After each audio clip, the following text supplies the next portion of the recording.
Pitong panaginip na palatandaan na pinili ka ng Diyos.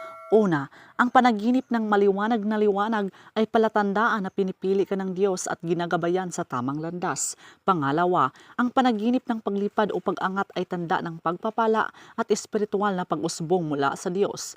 Pangatlo, ang panaginip ng malinis at malinaw na tubig ay nagpapahiwatig ng bagong simula at biyaya mula sa Diyos.